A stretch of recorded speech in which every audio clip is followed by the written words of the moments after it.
Sesión 13 de este Sacrosanto Concilio Tridentino, que es el decreto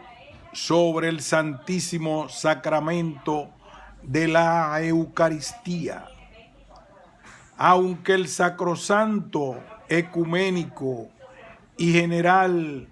Concilio de Trento, congregado legítimamente en el Espíritu Santo y presidido por los mismos legados y nuncios de la Santa Sede Apostólica, se ha juntado no sin particular dirección y gobierno del Espíritu Santo con el fin de exponer la verdadera doctrina sobre la fe y sacramentos, y con el de poner remedio a todas las herejías y a todos otros gravísimos daños que al presente afligen lastimosamente la Iglesia de Dios y la dividen en muchos y variados partidos. Ha tenido principalmente desde principios por objeto de sus deseos arrancar de raíz la cizaña de los execrables errores y cismas que el demonio ha sembrado en estos nuestros calamitosos tiempos sobre la doctrina de la fe, uso y culto de la sacrosanta Eucaristía, la misma que por otra parte dejó nuestro Salvador en su iglesia como símbolo de su unidad y caridad, queriendo que con ella estuviesen todos los cristianos juntos y reunidos entre sí. En consecuencia, pues, el mismo Sacrosanto Concilio, enseñando la misma sana y sincera doctrina sobre este venerable y divino sacramento de la Eucaristía, que siempre ha retenido y conservará hasta el fin de los siglos la Iglesia Católica, instruida por Jesucristo nuestro Señor y sus apóstoles, y enseñada por el Espíritu Santo, que incesantemente le sugiere toda verdad, prohíbe a todos los fieles cristianos que en adelante se atrevan a creer, enseñar o predicar respecto de la Santísima Eucaristía de otro modo que el que se explica y define en el presente decreto. De la presencia real de Jesucristo nuestro Señor en el Santísimo Sacramento de la Eucaristía. En primer lugar, enseña el Santo Concilio y clara y sencillamente confiesa que después de la consagración del pan y del vino se contiene en el saludable sacramento de la Santa Eucaristía verdadera, real y substancialmente nuestro Señor Jesucristo, verdadero Dios y hombre, bajo las especies de aquellas cosas sensibles, pues no hay en efecto repugnancia en que el mismo Cristo nuestro Salvador esté siempre sentado en el cielo a la diestra del Padre según el modo natural de existir, y que al mismo tiempo nos asista sacramentalmente con su presencia y en su propia sustancia en otros muchos lugares con tal modo de existir, que aunque apenas lo podemos declarar con palabras, podemos no obstante alcanzar con nuestros pensamientos ilustrados por la fe que es posible a Dios, y debemos firmísimamente creerlo. Así pues, ha profesado clarísimamente todos nuestros antepasados, cuantos han vivido en la verdadera iglesia de Cristo y han tratado de este santísimo y admirable sacramento, es a saber que nuestro Redentor lo instituyó en la última cena, cuando después de haber bendecido el pan y el vino, testificó a sus apóstoles con claras y enérgicas palabras que les daba su propio cuerpo y su propia sangre, y siendo constante que dichas palabras, mencionadas por los santos evangelistas y repetidas después por el apóstol San Pablo, incluyen en sí mismas aquella propia y patentísima significación según las ha entendido los santos padres. Es sin duda execrable maldad que ciertos hombres contenciosos y corrompidos las tuerzan, violenten y expliquen en sentido figurado, ficticio e imaginario, por el que niegan la realidad de la carne y sangre de Jesucristo, contra la inteligencia unánime de la Iglesia, que siendo columna y apoyo de verdad, ha detestado siempre como diabólicas estas ficciones escogitadas por hombres impíos y conservado indeleble la memoria y gratitud de este tan sobresaliente beneficio que Jesucristo nos hizo, del modo con que se instituye este santísimo sacramento. Estando pues nuestro Salvador para partirse de este mundo a su Padre, instituyó este sacramento, en el cual como que echó el resto de las riquezas de su divino amor para con los hombres, dejándonos un monumento de sus maravillas y mandándonos que al recibirle recordásemos con veneración su memoria y anunciásemos su muerte hasta tanto que él mismo vuelva a juzgar al mundo. Quiso además que se recibiese este sacramento como un manjar espiritual de las almas, con el que se alimenten y conforten los que viven por la vida del mismo Jesucristo, que dijo: quien me come vivirá por mí, y como un antídoto con que nos libremos de las culpas veniales y nos preservemos de las mortales, quiso también que fuese este sacramento una prenda de nuestra futura gloria y perpetua felicidad, y consiguientemente un símbolo o significación de aquel único cuerpo, cuya cabeza es el mismo, y al que quiso estuviésemos unidos estrechamente como miembros por medio de la segurísima unión de la fe, la esperanza y la caridad, para que todos confesásemos una misma cosa y no hubiese cismas entre nosotros. De la excelencia del Santísimo Sacramento de la Eucaristía respecto de los demás sacramentos. Es común, por cierto, a la Santísima Eucaristía con los demás sacramentos ser símbolo o significación de una cosa sagrada y forma o señal visible de la gracia invisible. No obstante, se halla en él la excelencia y singularidad de que los demás sacramentos entonces comienzan a tener la virtud de santificar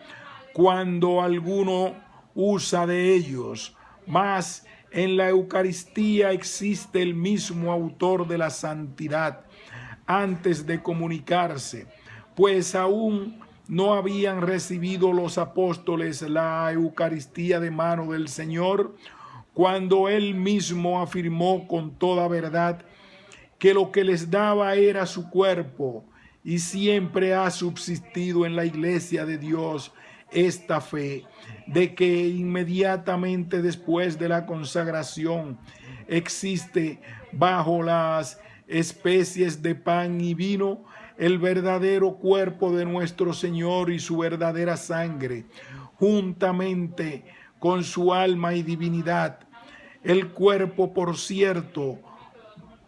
bajo la especie de pan y la sangre bajo la especie de vino, en virtud de las palabras, mas el mismo cuerpo bajo la especie de vino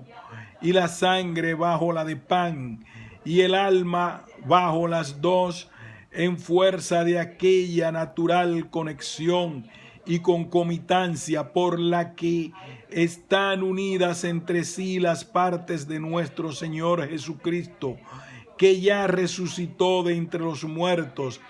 para no volver a morir, y la divinidad por aquella su admirable unión hipostática con el cuerpo y con el alma. Por esta causa es certísimo que se contiene tanto bajo cada una de las dos especies como bajo de ambas juntas, pues existe Cristo todo y entero bajo las especies de pan y bajo cualquiera parte de esta especie, y todo también existe bajo la especie de vino y de sus partes. De la transubstanciación, mas por cuanto dijo Jesucristo, nuestro Redentor, que era verdaderamente su cuerpo lo que ofrecía bajo la especie de pan, ha creído por lo mismo perpetuamente la Iglesia de Dios, y lo mismo declara ahora de nuevo este mismo Santo Concilio, que por la consagración del pan y del vino se convierte toda la substancia del pan en la sustancia del cuerpo de nuestro Señor Jesucristo, y toda la substancia del vino en la substancia de su sangre, cuya conversión ha llamado oportuna y propiamente transubstanciación la Santa Iglesia Católica. Del culto y veneración que se debe dar a este santísimo sacramento. No queda pues motivo alguno de duda en que todos los fieles cristianos hayan de venerar a este santísimo sacramento y prestarle, según la costumbre siempre recibida en la Iglesia Católica, el culto de latría que se debe al mismo Dios, ni se le debe tributar menos adoración con el pretexto de que fue instituido por Cristo nuestro Señor para recibirlo, pues creemos que está presente en él aquel mismo Dios de quien el Padre Eterno, introduciéndole en el mundo, dice: adórenle todos los ángeles de Dios. Él mismo, a quien los magos postrados adoraron, y quien finalmente, según el testimonio de la Escritura, fue adorado por los apóstoles en Galilea. Declara además el Santo Concilio que la costumbre de celebrar con singular veneración y solemnidad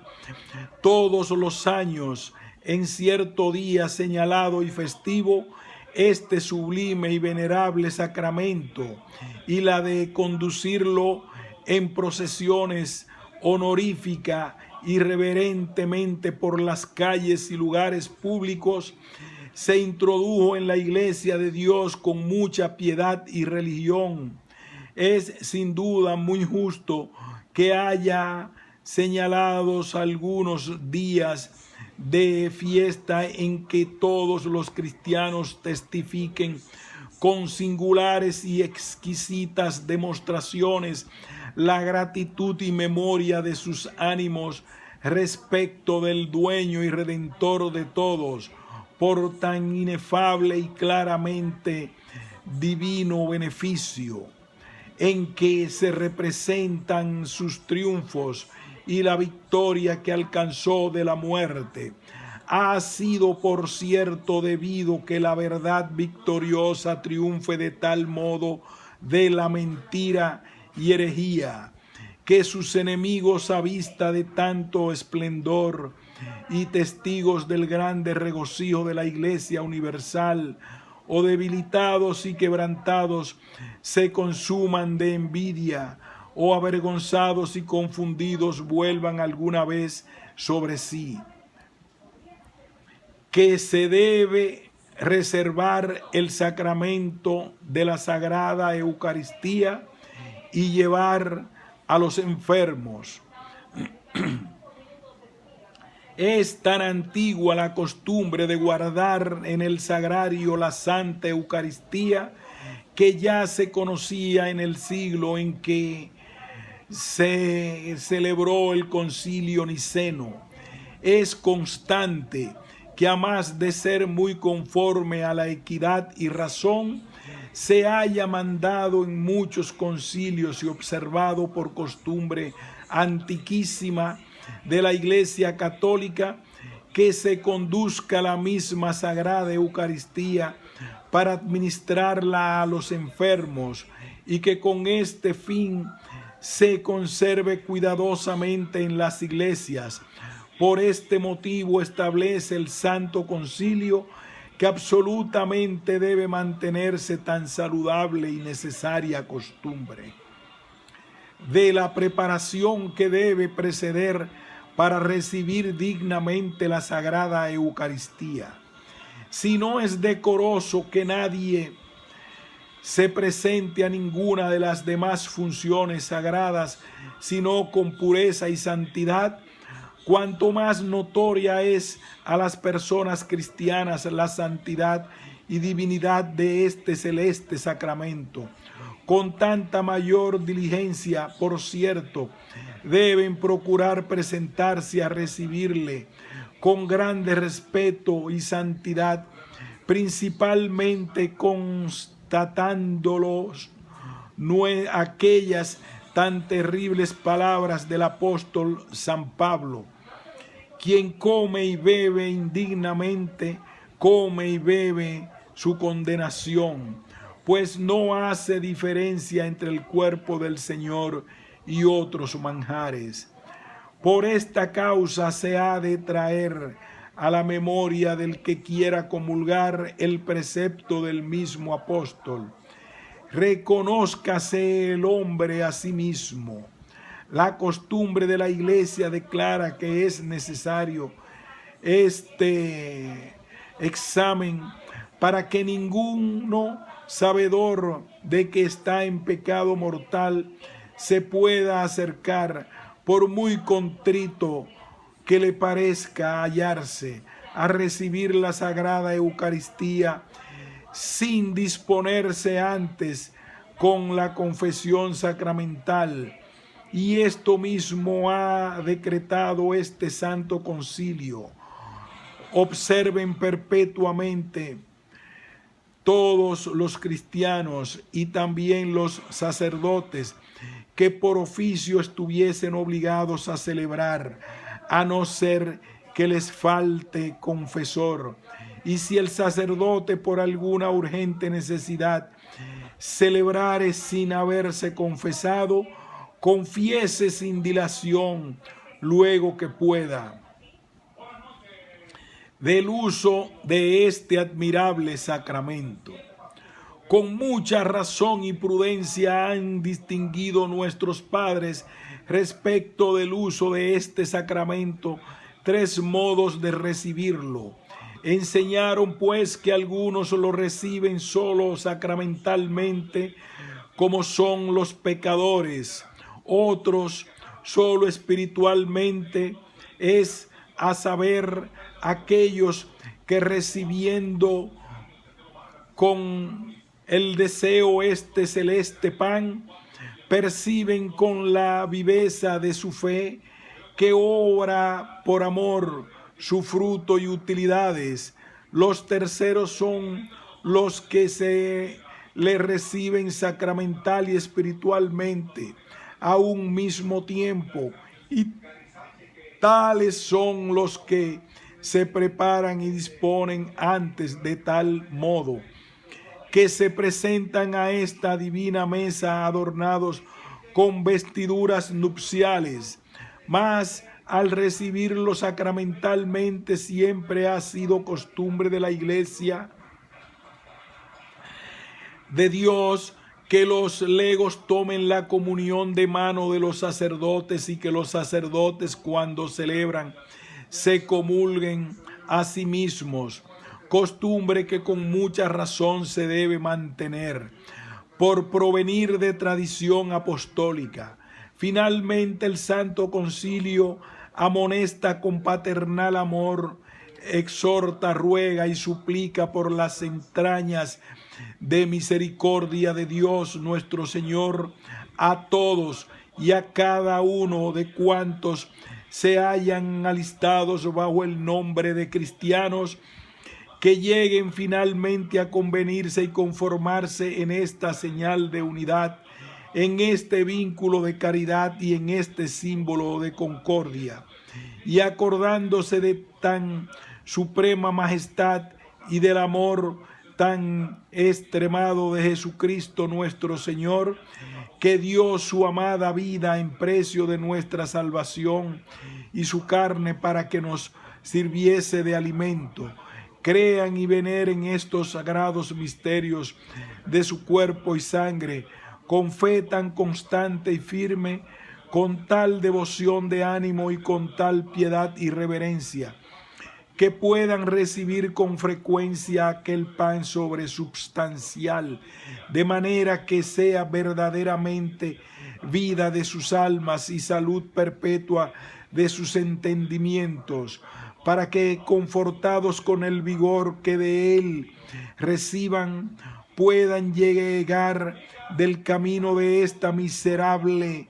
peregrinación a la patria celestial, para comer en ella sin ningún disfraz ni velo el mismo pan de ángeles que ahora comen bajo las sagradas especies. Y por cuanto no basta exponer las verdades, sino se descubren y refutan los errores, ha tenido a bien este Santo Concilio añadir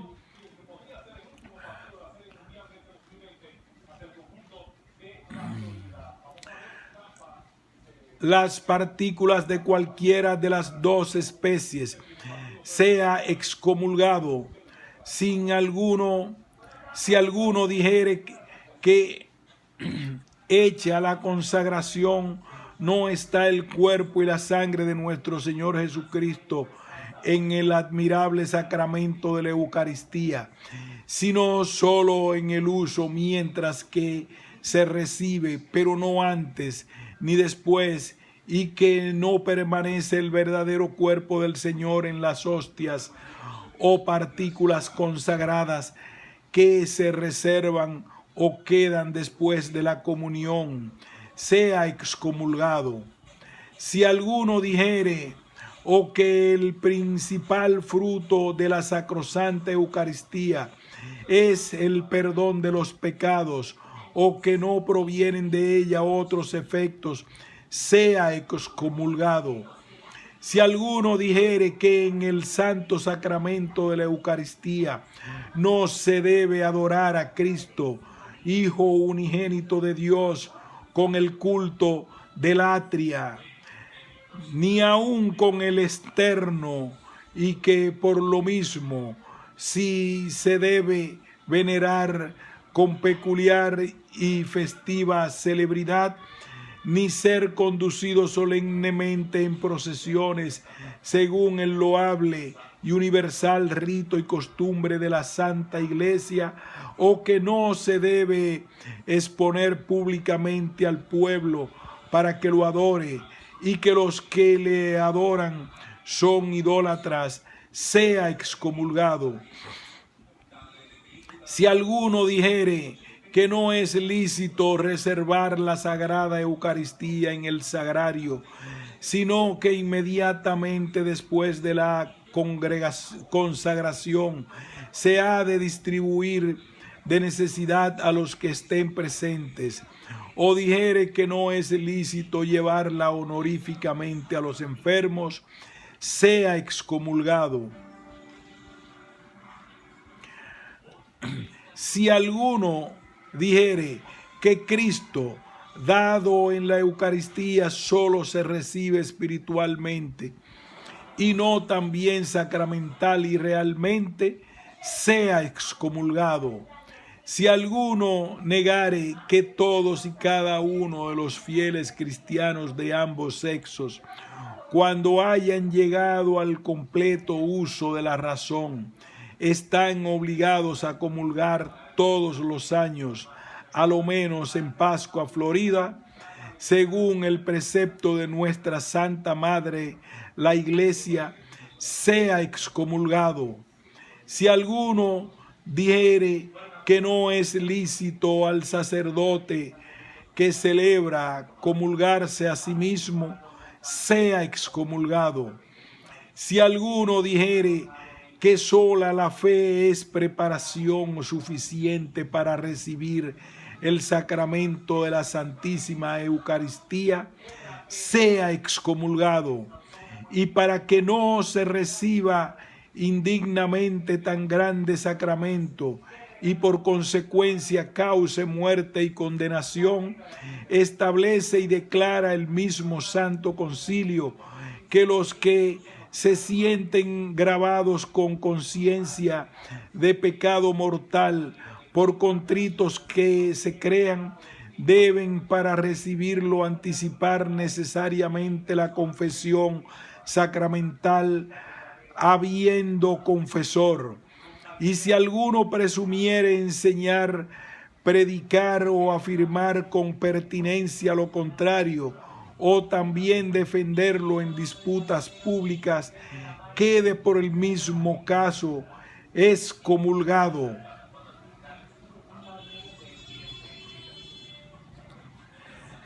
Velen los obispos con prudencia en la reforma de costumbre de sus súbditos, y ninguno apele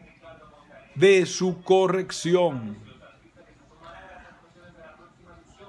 Punto.